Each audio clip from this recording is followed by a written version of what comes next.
It is my privilege to now introduce Dr. Pratibha Jolly, a distinguished academic leader, physicist, and trailblazer in science education. As the former principal of Miranda House, Delhi, she led the college to unparalleled success, securing the All India Rank 1 under the National Institutional Ranking Framework for 6 consecutive years. Her leadership extends beyond national borders, having served as chair of the International Union of Pure and Applied Physics Commission on Physics Education and also as their vice president. She is a fellow of the National Academy of Sciences India and the Institute of Physics UK.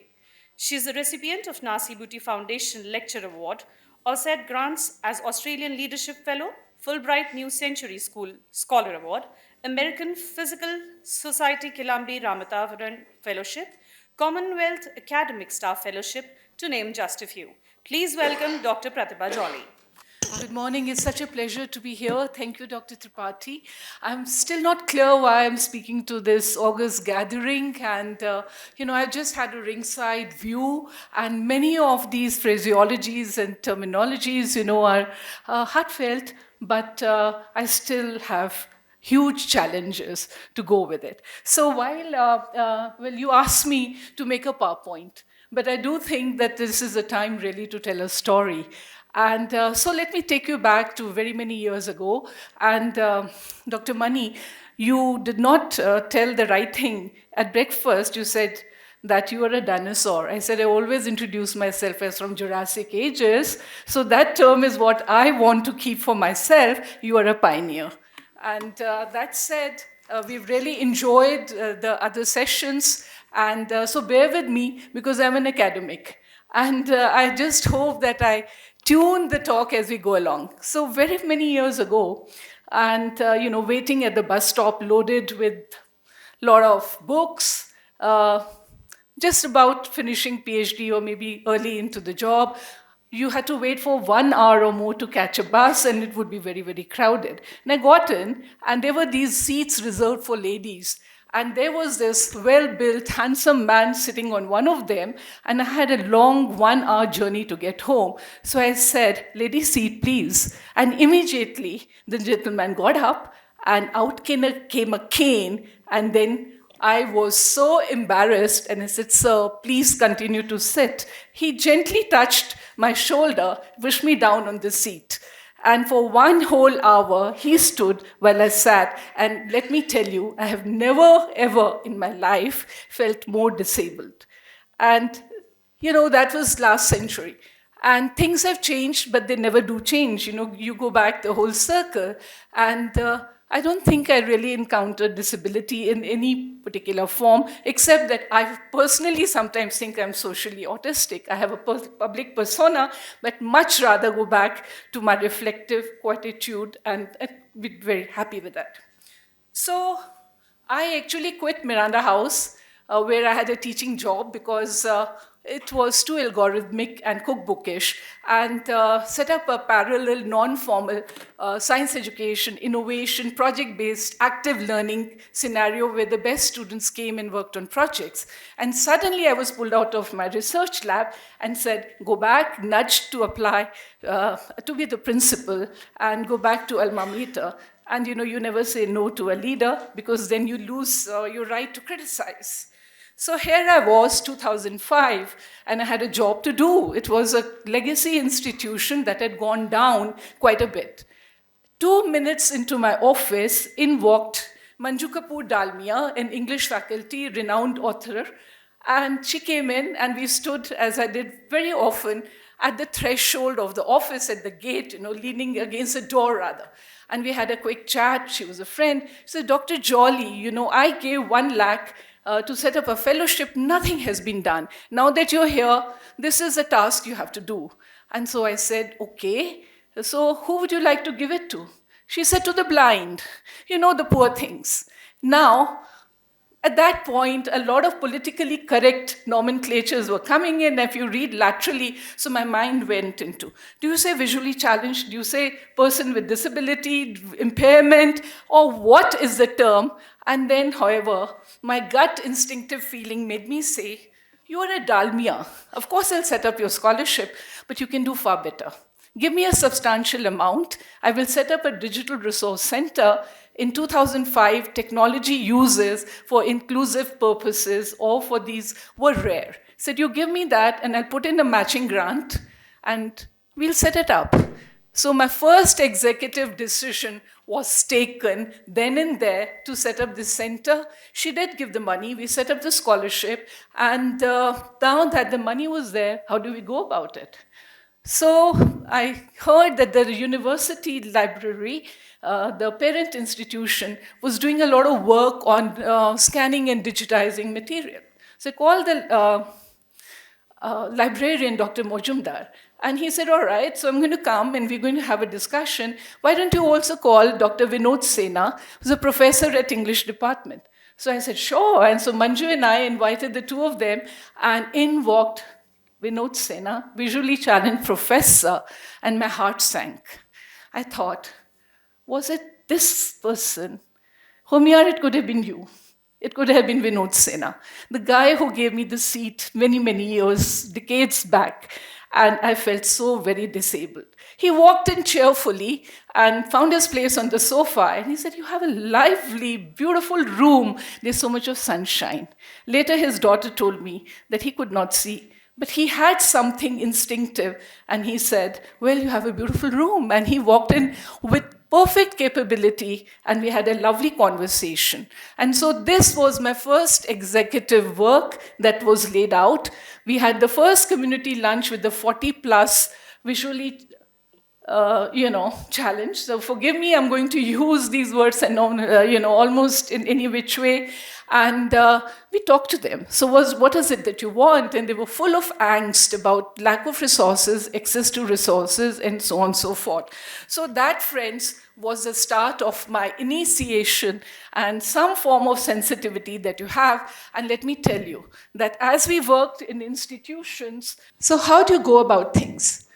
So you have to be very kind to yourself, and you have to learn. And in the process, you get some things wrong, you get some things right, but you always talk. And then you negotiate things. And perhaps cumulatively, you will get where you want to get. So I want to dedicate whatever I'm going to say to all the girls I learned from in the corridors of Miranda House, that beautiful college, a legacy building by Walter George, those long corridors where everybody was ever so happy, including myself, even though I was the one who flew the cuckoo's nest because I had no faith left in the traditional education system. And I also dedicated to the mad genius Mahinur Ali, who had 95% loss of vision, but she wanted to be a mathematician, and she was the one who could teach the teachers and other students. And how, aspirations and dreams always don't come true when you go into the real world. Dedicated to twins, Pragya and Prachi Mahajan, born with impairment, 100% blind, but who topped my sociology and political science class in an inclusive environment. And so the journeys of these success and success story of these students teach us a lot. So each one of us is exactly how we evolve eventually. We are a product of so many things. So for some of you, our college is a beautiful building. It's a leading women's education institution that was constituted at dawn of independence of the country in 1948, a liberal college with about 20 plus departments in humanities and social science and basic science, 200 plus faculty members, and 4,000 plus, or maybe nearing 5,000 students at UG and PG level. We could be a small university somewhere else in the world, but it is an institution you fall in love with. And that's because of its ambiance, it's because of the girls and the women who have got out and pioneers in their own right. For example, Mithu Allur formed the first spastic society of India because her daughter was spastic. Or that, if you've seen the film, The Sky is Pink, or Margarita with a Straw, they're made by those who have been part of Miranda House are inspired by them. So we've always dealt with complex issues and we learn as we go by. So teaching and learning has had a lot of historical emphasis on rigorous academics, but discussion and debate. Because as a women institution, find your voice is what we do teach each one of them. And so the creative pursuits, whether it's dance, drama, music, and so on, and being a bit different, nuanced in learning of academics is very, very important. So naturally, nurturing talent comes easily to the teachers, and the relationship and the bond between faculty and students is very important. So you celebrate diversity, and you have to always be working in teams and collaboratively. Engagement with community problems and the real world problems is what defines a liberal education system. And I say this because you have to have a special environment if you're going to speak of inclusive education. You cannot just, like I did leave my science classroom teaching and set up a non-formal parallel project-based learning system, and I paid a huge academic price because no one was talking about that at higher education in the 80s and so on and so forth. And woman as a thinker is something that you never do accept. So this is something that I want to speak about. It was an elitist institution when it was formed because there weren't very many families or students at the age of 16 who would come in for higher education. But today the demographics has changed, and it is the demographics of the country. 80% of the students coming from outside of Delhi and from marginalized communities, first generation learners, challenges of bilingual classrooms, language doesn't come easily. So when you speak of inclusion, you cannot just limit it only to the kind of physical challenges that we are talking about or cognitive challenges. Challenges come in so many forms because for this 5,000 community, each one experiences a challenge, and some of arrogance and some of diffidence, and you have the entire spectrum that you have to work with to help them create a new identity in a hugely mobile workforce, and that is what we need to do. So I want to, and I said, I'm sorry, I will be a little academic on things, but these are really what our lived experiences. There are so many factors that come in, which is, of course, religion and age and ethnicity when you speak of demographic profiles and economic background, generational problems of first-generation learners in the gender spectrum, and the cumulative impact on self-perception and the social interactions is ever so important. So you cannot do physical disability is so important, cognitive disability is, can we look at it in isolation? Do we lose a perspective when we begin in educational systems to overemphasize one over the other?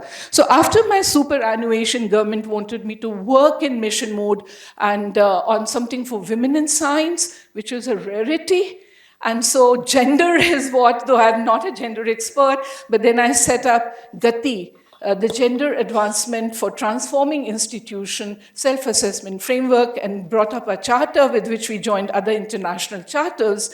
And so I found that, and not having been in gender studies, approaching it from lived experience as a woman in science, as an administrator, for 3 years, developed something that was announced, and how in mission mode you want to establish something that very quickly reduces to a scheme in government files and so on.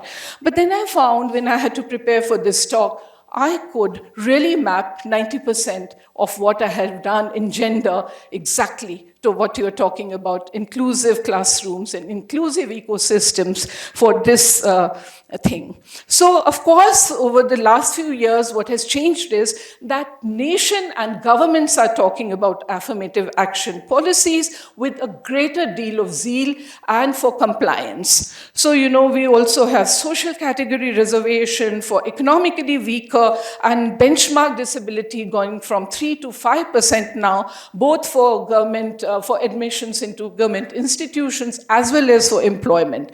And with multifarious categories now being recognized, going beyond locomotor, hearing, and visual to cognitive, the entire spectrum of those disabilities and neurological and multiple disabilities. So it is a tough call. and I'm so glad that you're working on that for visual impairment and blindness and so on. But there are, which continues to be in our systems, the largest cohort. But each one is a challenge, and often one has to spend more than 3 months to pull someone from the brink and set them on a progression. So there is, of course, entitlement. And as I said, each of us has a sense of entitlement in public spaces. So much has been said, but it's important that while we have diversity in our institutions, I don't think you need to read through everything, and it's what I speak that is sufficient. But DEI today, diversity, equity, and inclusion, is the big word. And of course, with a new era coming into some of the word, it is a die in a DIE. I'm so glad you're smiling about it. But you really wonder what's going to happen to many of these things. So of equity, the equal opportunity rather than equality, and of diversity, for which affirmative action is very strong, inclusion is poorly understood.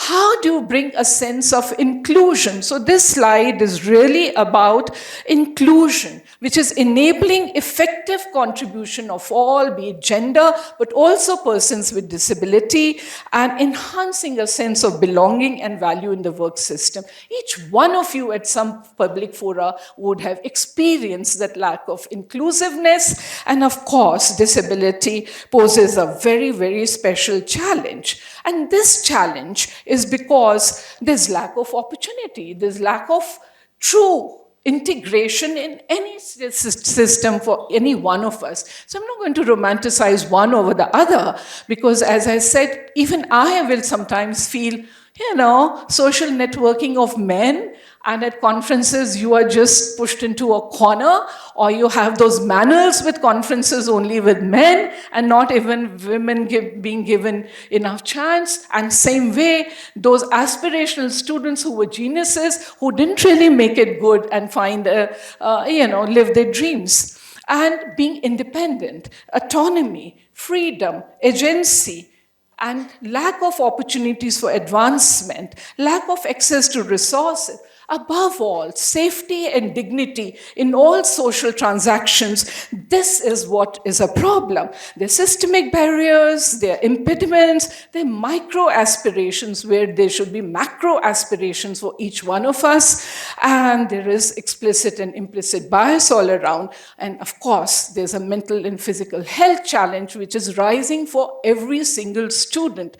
So can you just filter out one cause? It's a complex scenario. It needs to be understood. Otherwise, we will just be back to charitable models and, doing some things and coming up with devices. But is that a human life? Human lives are complex. So sorry, I'm the outlier, and I will have to tell the truth as I view it.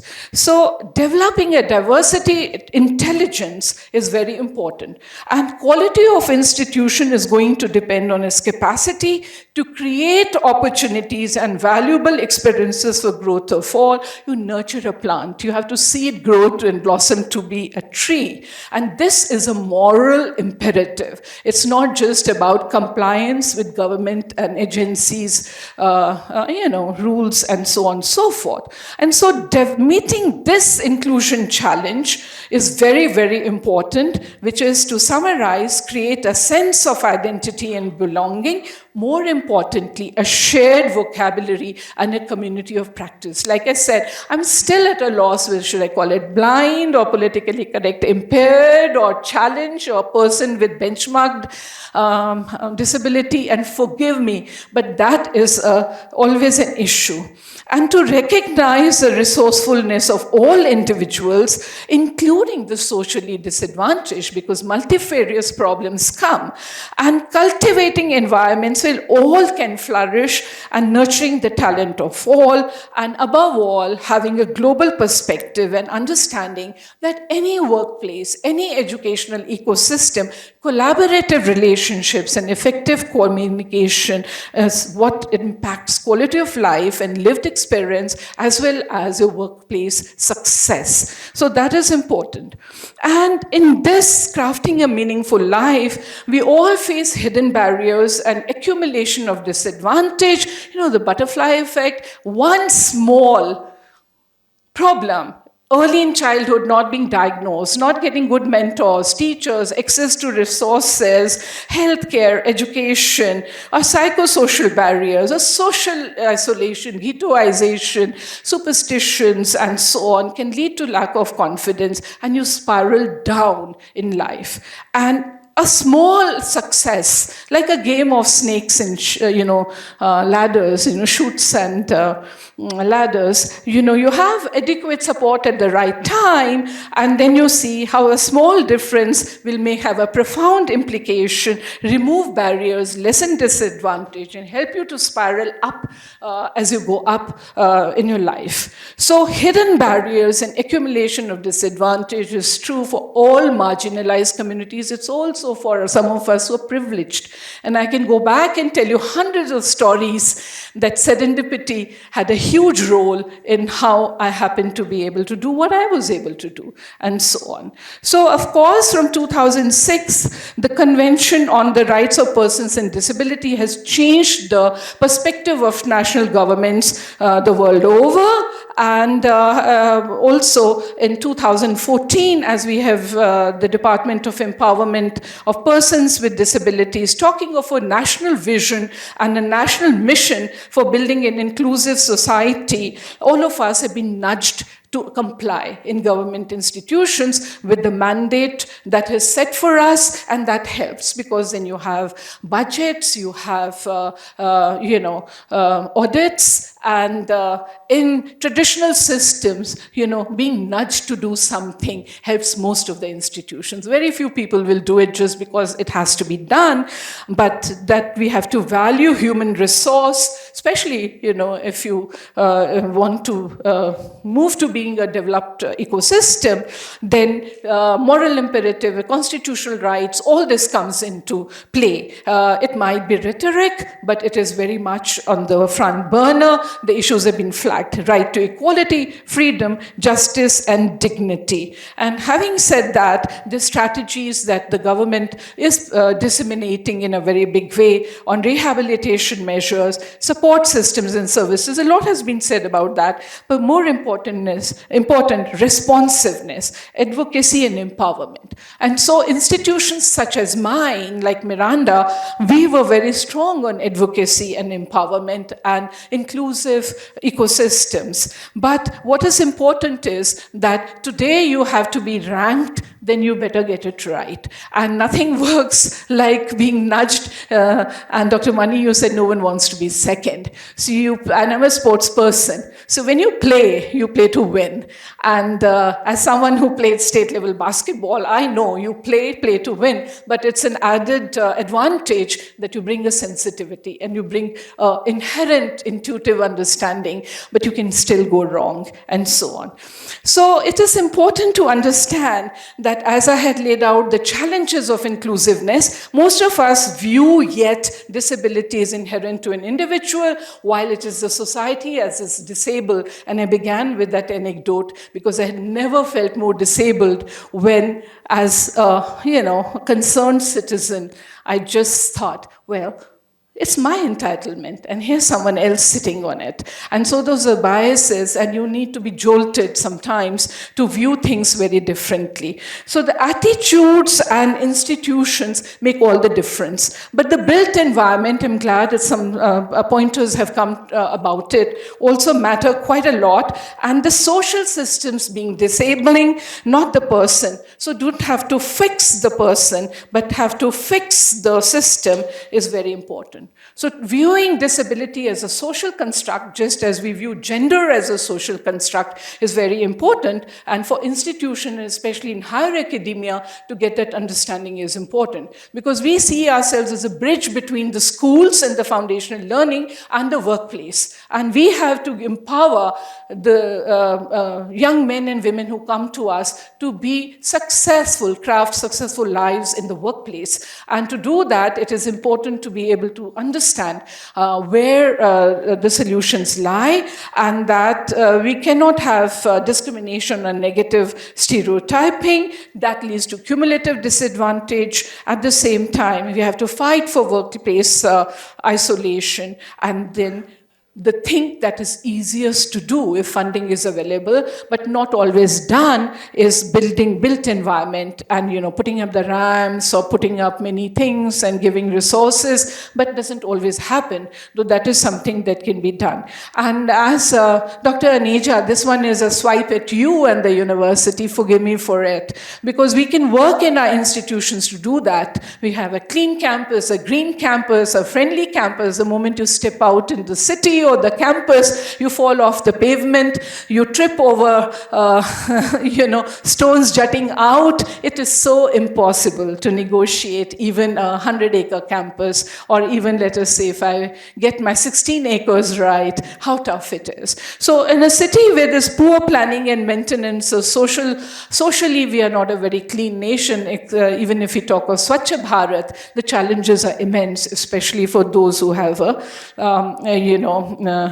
both were sighted and those not having that privilege, and so on. So the Accessible India campaign, launched in 2015, has been talking of built environment, and we have worked a lot on that because we're ranked on it. But I would like to believe I do it because I feel that is necessary to do. But students still talk about transportation system because most of them are in a hostel that is, say, about 25 kilometers away. There's not enough housing and accommodation, and so on. Information is not disseminated. Communication ecosystems are poor. It's only now that we are beginning to have inclusive websites and have, softwares that will allow you to do. And, the last panel was talking about technology. But technology is not just only access to books or for individuals. You need social information. You need, as a life as a citizen, you need to access so many services, and it's important.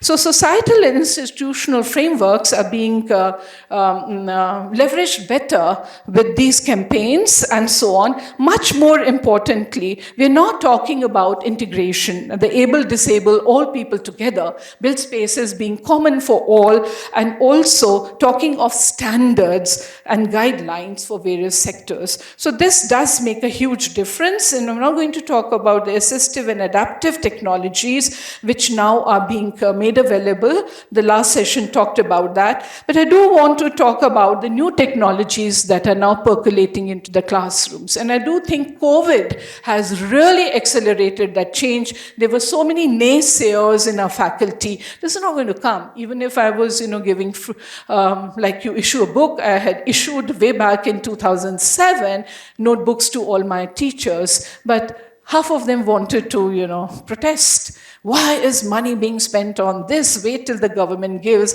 I said, you use it or don't use it. I'm not looking at it. But here is a resource for you. And within 2 months, it became a signature of all faculty at the college as they began using it. So with new technologies that have been talked about, one thing, as one single example, I picked this up, because for my students, even though curriculum did not allow, I always bought a new technology for them. If a 3D printer came, we just got it, play around with it. If drones were in the making, we started doing that. It was not in the curriculum. So there's a lead and lag. And likewise, these devices, for those who are visually challenged, are so helpful. And I wanted one single experience, and I was talking earlier in the car to Humir, and that was, I did find this example of a Google Pixel guided frame very useful, because all students want to take a selfie. And you can't call someone, please take my picture. And if you are guided haptic and light sensor wise, how to position your camera well, it is so empowering. So how to bring joy in your day-to-day life, apart from just negotiating and living through technology, is very important. So I would like to add this, that as we build, then bring in the contemporary joy, the social media and the learning through that is very, very important. And some technologies will have to integrate with that which makes us ever so happy. So based on this, let me summarize. You need to have, this I had done for gender, but I think you can do it for disability as well.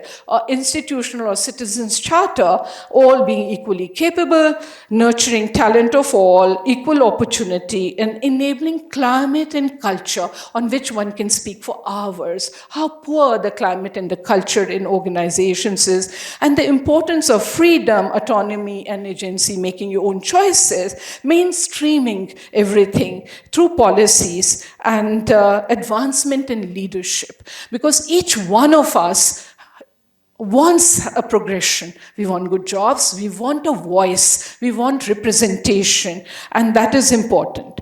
And then justice, life with the dignity, justice and grievance redressal is very important. So institutional strategic vision makes all the difference finally.